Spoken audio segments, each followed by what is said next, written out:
Turn to Allah, He's never far away. Put your trust in Him, raise your hands and pray. Ooh, ya Allah. Assalamualaikum warahmatullahi wabarakatuh. Perkenalkan, nama saya Alifa Jaranisa. Di sini kami dari kelompok 2 yang beranggotakan saya sendiri, Alifa, Anissa Sri Rahayu, Dede Herlina, Dera Rahmah, dan Hanifah. Nah, bertepatan dengan saat ini bulan Ramadan, sehingga kelompok kami akan membahas mengenai ibadah puasa. Mungkin teman-teman sudah tahu ya apa itu puasa. Puasa, syam atau saum, berasal dari bahasa Arab yang artinya bagi orang Islam. Puasa adalah menahan diri dari makan dan minum serta hal-hal yang akan membatalkan puasa, mulai dari terbit fajar hingga terbenamnya matahari dengan syarat tertentu.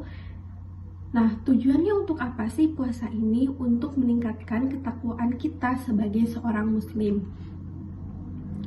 Adapun hukumnya untuk melakukan ibadah puasa yaitu wajib jika sudah memasuki waktunya. Nah, materi selanjutnya akan dijelaskan oleh teman saya. Syarat wajib puasa Ramadan yang pertama beragama Islam. Jumrah sepakat bahwa syarat berpuasa yang pertama kali adalah orang yang beragama Islam atau yang memeluk agama Islam. Mereka yang tidak beragama Islam tidak diwajibkan untuk berpuasa Ramadan. Nah, yang kedua, balik. Syarat wajib puasa yang kedua yang menjadikan seseorang wajib berpuasa yaitu yang sudah balik. Mereka yang belum sampai balik seperti anak kecil tidak diwajibkan untuk berpuasa Ramadan.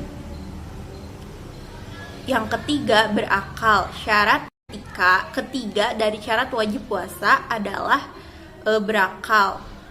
Ulama mengatakan bahwa orang gila adalah orang yang tidak berakal, sehingga orang gila tidak diwajibkan untuk mengerjakan. Assalamualaikum warahmatullahi wabarakatuh. Di sini saya akan menjelaskan tentang hal-hal yang dapat membatalkan pahala puasa. Di bulan Ramadan ini, selain kita menjaga diri dari hal-hal yang membatalkan puasa, kita juga harus menjaga diri dari perbuatan-perbuatan maksiat. Karena bisa jadi puasa kita tidak batal, tetapi kita tidak mendapat pahala puasa.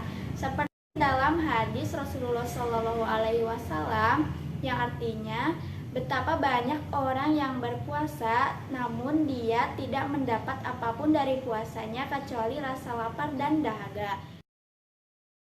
Yang kesatu, orang yang berpuasa tetapi tetap berbuat maksiat. Perbuatannya diantara lain menggunjing orang atau ghibah, berdusta, mengadu domba, dan memfitnah. Kemudian yang kedua, orang yang berpuasa tapi ria atau ingin dipuji oleh orang lain. Yang ketiga, berkata kotor. Kemudian yang keempat, berbuka dengan sesuatu yang haram.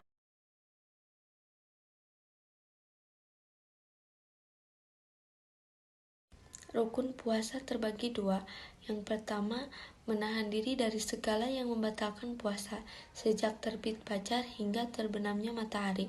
Yang kedua, berniat agar setiap manusia dapat memperoleh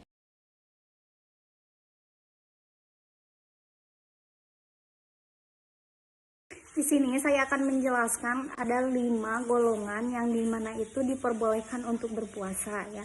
Yang pertama itu orang yang sakit. Nah, orang yang sakit itu Allah juga berfirman dalam surat Al-Baqarah ayat 185, dan barang siapa sakit atau dalam keadaan perjalanan ia berbuka, lalu ia berbuka, maka wajiblah baginya berpuasa.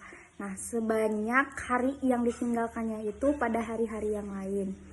Jadi orang sakit itu diperbolehkan untuk tidak puasa selama itu jika berpuasa bisa memperparah penyakit tersebut, tetapi tetap harus menggantinya di hari lain sesuai kita tidak berpuasa atau mengkodonya.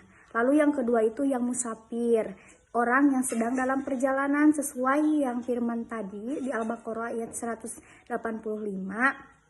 Orang yang lagi di perjalanan juga diperbolehkan untuk berbuka puasa atau tidak puasa ya. Yang ketiga itu orang yang lanjut usia. Nah, orang yang lanjut usia yang tidak mampu menjalankan puasa itu diberi kelonggaran untuk tidak berpuasa, tetapi sebagai gantinya wajib untuk membayar fidyah ya kepada fakir miskin setiap orang tersebut itu yang tidak berpuasa. Selanjutnya wanita yang hamil dan menyusui. Nabi bersabda dalam hadis riwayat Ahmad, sesungguhnya Allah Azza wa Jalla menghilangkan pada musafir separuh sholat. Allah pun menghilangkan puasa pada musafir wanita hamil dan wanita menyusui. Selanjutnya yang terakhir itu yaitu wanita yang sedang haid.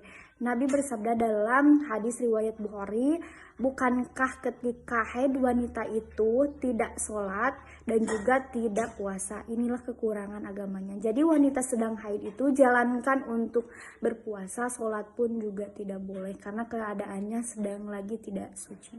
Begitu.